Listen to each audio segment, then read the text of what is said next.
Hello. आइए अब हम चर्चा करते हैं प्रजातियों के वर्गीकरण के दूसरे अभिलक्षण के बारे में, जो कि आंतरिक अभिलक्षण है। इससे पहले वाले वीडियो में हम जो एक्सटर्नल ट्रेड्स हैं, जो बाह्य लक्षण हैं, उनके बारे में हम चर्चा कर चुके हैं। देखिए, आंतरिक लक्षण वे होते हैं जो ऊपर से दिखाई नहीं देते, लेकिन जिन्हें यंत्रों जैसे मानव मापक यंत्र, वर्नियर कैलिपर, कंपास आदि से हम नाप सकते हैं या उन्हें नापा जा सकता है।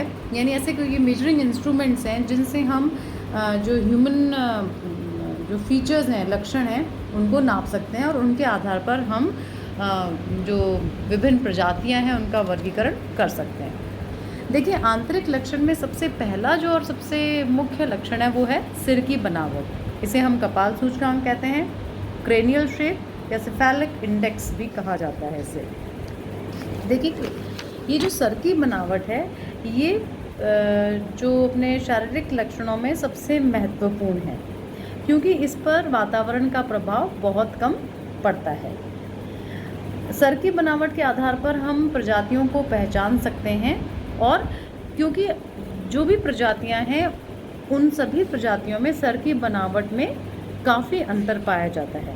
जैसे कि जो श्वेत प्रजाति होती है, कैकेसॉइड प्रजाति जो है, उसका जो सर है वो लंबा होता है, और ज़्यादातर केसेस में वो हमें लंबा और मध्यम सिर हमें देखने को मिलता है।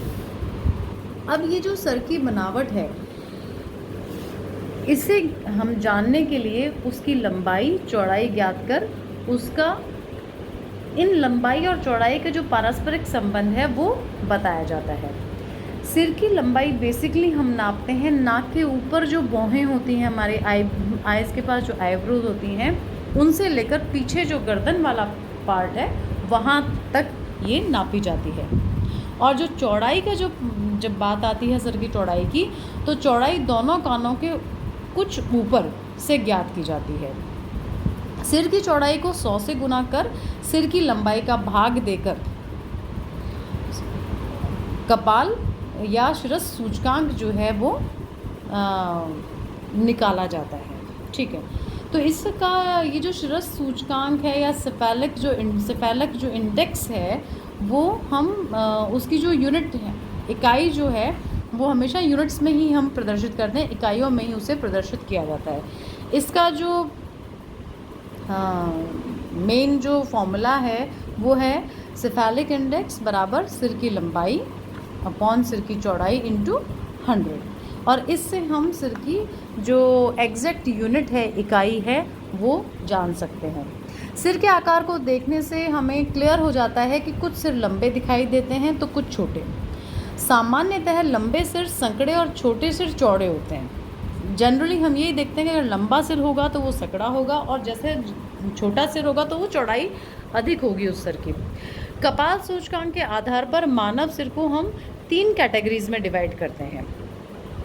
अब वो कैटेगरीज क्या हैं कि जब जो इंडेक्स है, जो सेफेलिक जो इंडेक्स है, वो 75 से कम हो तो हम उसे लंबा सिर यानी लॉन्ग हेड कहेंगे। ठीक है, अगर जो शिरस सूचकांक या जो सेफेलिक इंडेक्स है वो 75 से 80 के बीच हो तो हम उसे मध्यम सिर कहेंगे, मीडियम सिर। और अगर ये सूचकांक 80 से अधिक होता है तो ये जो सर है वो गोल या चौड़ा, ब्रॉड हेड जिसे हम कहेंगे, वो कहते हैं। अब देखिए, जो सेफेलिक इंडेक्स के आधार पर जो हमने 3 प्रकार के सिर को वर्गीकृत किया, जैसे लंबा जो सिर है उसको डोलिकोसेफेलिक कहा जाता है। उसका जो साइंटिफिक टर्म है वो है डोलिकोसेफेलिक। तो इसके अंतर्गत जो सूचकांक है वो 75 से कम होता है। और ये जो डोलिकोसेफेलिक जो सर है वो Papua, Melanesia, Negro, Eskimo, Negroid, Bantu, American Indian, उत्तरी और दक्षिणी यूरोप के निवासी, द्रविड़ आदि जो लोग हैं, उनमें ये डोलिकोसेफेलिक इंडेक्स के जो है वो काफ़ी प्रभावी रहता है। दूसरा है मध्यम सिर। मध्यम सिर जिसे हम मीडियम जो शेप कहेंगे, उसे हम मीज़ोसेफेलिक भी कहते हैं। मीज़ोसेफेलिक में जो सेफेलिक इंडेक्स है वो 75 से 80 के बीच में रहता है। और ये जो मीज़ोसेफेलिक लोग हैं, प्रजातियां हैं, विशेष रूप से हमें बुशमैन, हॉटेंटॉट्स, भूमध्य सागरीय, नॉर्डिक, एनू, उत्तरी एमरल्ड आदि के लोगों में ये मीज़ोसेफेलिक जो हेड है वो देखने को मिलता है। उसके बाद आता है छोटे सिर वाले लोग, इन्हें हम ब्राकिसेफेलिक कहते हैं। ये ब्राकिसेफेलिक जो लोग हैं उनका जो सिरस सूचकांक है या सीआई जो इंडेक्स है वो 80 से अधिक होता है।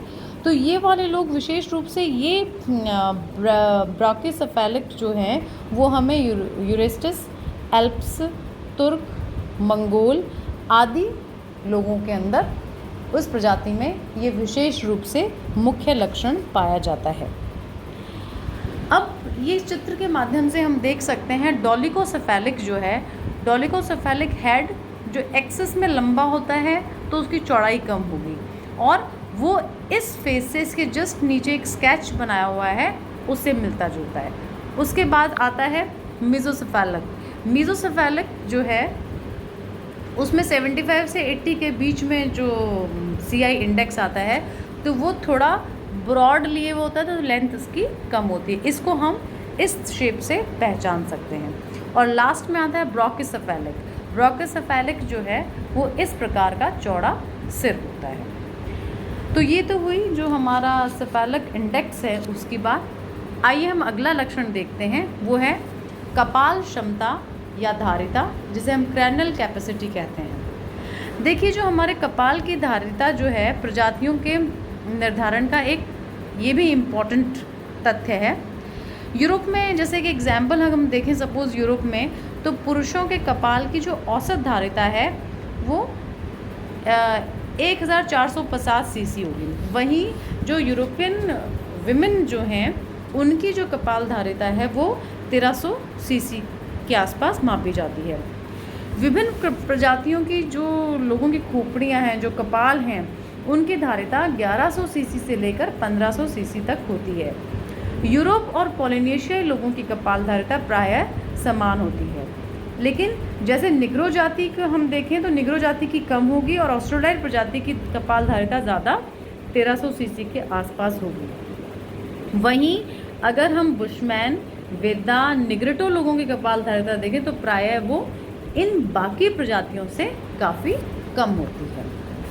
इसके बाद जो अगला इम्पॉर्टेंट फैक्टर है वो है नासिका सूचकांक, जिसे हम नेज़ल शेप या शेप ऑफ नोज़ भी कहते हैं। देखिए, नाक का जो आकार है वो भी विस्तृत रूप से भिन्न भिन्न प्रजातियों में भिन्न भिन्न होता है। नाक चौड़ी या मूल रूप से पिचकी हुई हो सकती है, यानी एक चपटी भी हो सकती है और काफ़ी ब्रॉड भी, मोटाई लिए भी हो सकती है। और नाक का जो ऊपरी छोर है, जो नोज़ की जो बोन होती है वो उच्च, मध्यम और निम्न भी हो सकती है। ये आकृति में लंबी, यानी नाक जो है आकृति में लंबी, मझली जिसे हम छोटी भी कह सकते हैं, सीधी, सपाट, मुड़ी हुई, लहरदार आदि हो सकती है। जो शेप्स है नोज़ की वो इस प्रकार की हो सकती हैं। अब जो नासिका सूचकांक है, नेज़ल इंडेक्स है, उसके आधार पर प्रजातियों का हम निर्धारण जब करते हैं तो इसको भी हम एक पर्टिकुलर स्केल से मापते हैं।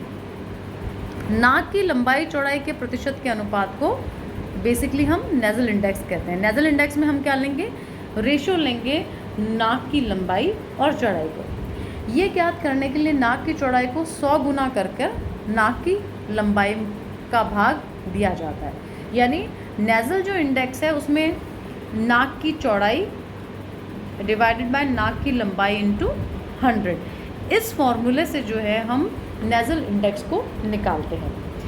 और यदि ये नेज़ल इंडेक्स 70 से कम है तो पतली या लंबी नाक कहेंगे, 70 से 84 के बीच है तो हम इसे मध्यम नाक कहेंगे, और यदि वह 85 से अधिक होता है तो हम इसे चौड़ी नाक कहेंगे।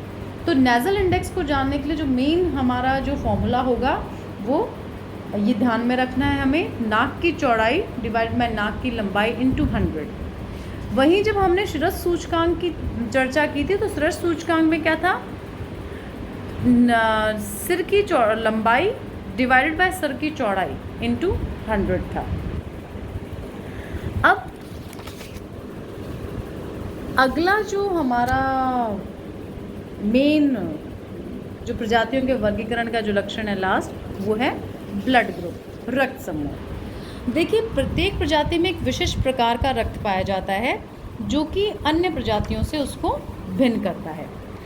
रक्त समूह जो है, जो ब्लड ग्रुप है, वो एक ऐसा लक्षण है जो वातावरण से कम प्रभावित होता है। सबसे कम जो प्रभाव पड़ता है एनवायरनमेंट का, वो है ब्लड ग्रुप पे। इसलिए रक्त को हम महत्वपूर्ण शारीरिक लक्षण मानते हैं। ये जो ब्लड ग्रुप है उसको हम एक इम्पॉर्टेंट फैक्टर मानते हैं, जिसके आधार पर विश्व की प्रजातियों का वर्गीकरण हम आसानी से कर सकते हैं। मानव रक्त का जो वर्गीकरण है वो 4 भागों में किया जाता है। ये जो मेन ब्लड ग्रुप्स हैं वो हैं ए बी और ओ।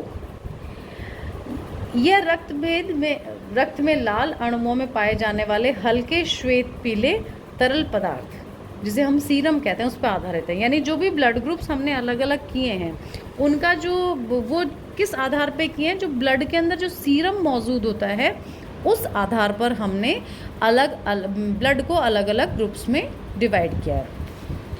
अब जिन समूहों में कुछ रक्तों की मात्रा समान हो तो उन्हें रक्त समूह कहा जाता है, और जिस समूह में कुछ जो मॉलिक्यूल्स या रक्त की मात्रा हम माने तो वो एक जैसे होंगे तो हम उसको एक ग्रुप मान लेते हैं।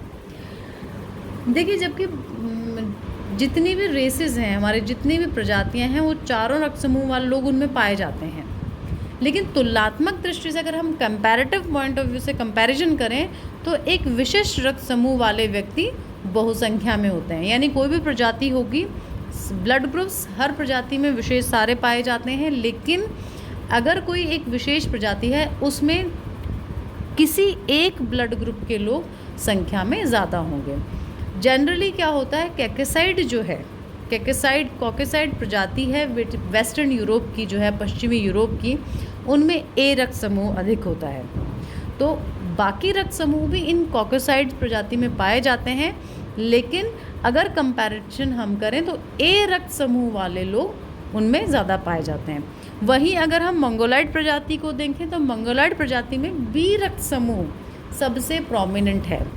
उसके बाद आता है निग्रिटो लोगों में हमें और जो रक्त समूह है वो अधिकांश रूप से पाया जाता है।